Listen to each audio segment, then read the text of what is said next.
A great guest today, and I'm Yes. looking forward to because it's a beautiful book. Oh, to yeah. look at. In color. You In don't see a color. lot of adult books in color. No. So as we said on Monday's show, we're in the midst of the Easter octave.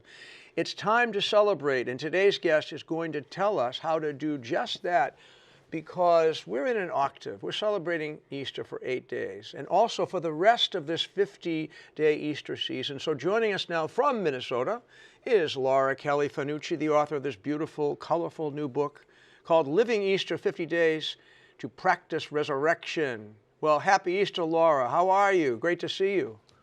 I'm great. Happy Easter to you as well. Thanks for having me. Great to have you, too. And before we get into your book, could you tell us how you and your family celebrated Easter this year? Oh my goodness. We took all 5 of our kids to all 4 of the liturgies. So we did the full Super Bowl, and then we just sort of collapsed at my in-laws on Wow, Sunday I can imagine. with not much sleep in our systems. Yeah, but it was great. Quick question, because Victoria was asking, what age can you allow one of your children to hold a candle, even with supervision? Okay, well, my 16 and 14-year-old were trying to burn each other's candles. So I don't know, maybe 21. You know, we gave the 6-year-old one this year, and he was good. There were no fires in the pew. So, Okay, but good. yes, adult supervision is key, as Victoria said, always. Well, we're glad you had a great Triduum and Easter, and happy Easter once again. And I've been enjoying the book, Laura, already. I know we're only like a few days into it, but I did see that it's divided into 7 sections, which I loved. The alliteration, or maybe that's not the right term, but they all start with B's. Believe, behold, belong, become, break bread, sounds yummy, begin, and breathe. And then within each of those sections, can you just explain what people can expect each day? Sure. So I wanted to put all of the Easter scriptures into one book. So all of the resurrection narratives we get in all 4 Gospels and even into the Acts of the Apostles. So each week walks right through one of the Gospels. So you can really hear the whole narrative. You know, even when we go to Mass, we get a story here from one Gospel, then another story there. And sometimes we miss the sense of the whole Easter story unfolding. So each week walks folks through a different Gospel, or some Gospels take 2 weeks.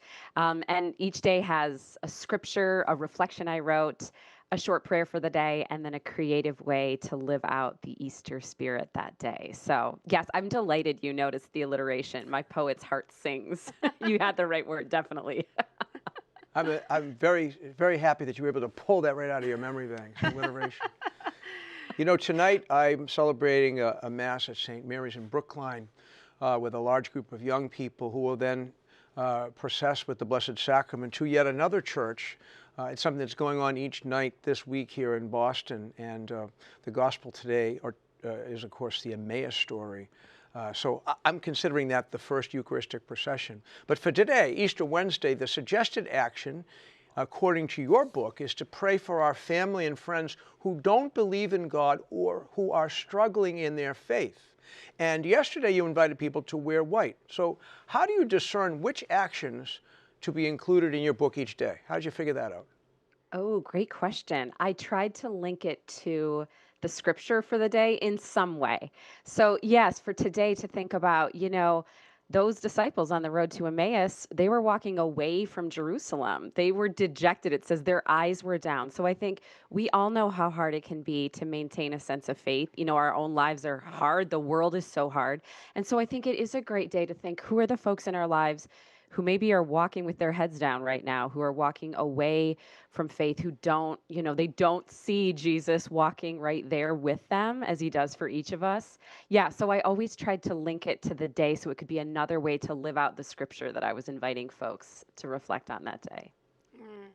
Yeah, and we get a lot of prayer intentions texted to us about praying for family members that have fallen away from the church. So that one definitely, I think, resonates with a lot of people. I will say, Laura, yesterday's when I read it was wear white, and I'm in my 3rd trimester, I was like, I don't think I own anything white, nor do I want to wear anything white while I'm this pregnant.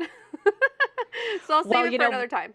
We were behind on laundry, so you see what I'm wearing today is white. So I figured, hey, if it was good for yesterday, it's good for today. So there's no checklist. Whatever, you know, you can wear black and be radiant with joy. You know, Yes. That's the beauty. You're carrying that joy within you. That's great. Thank you. Well, I wanted to ask you too, what's something new you came to appreciate about the resurrection in writing this book?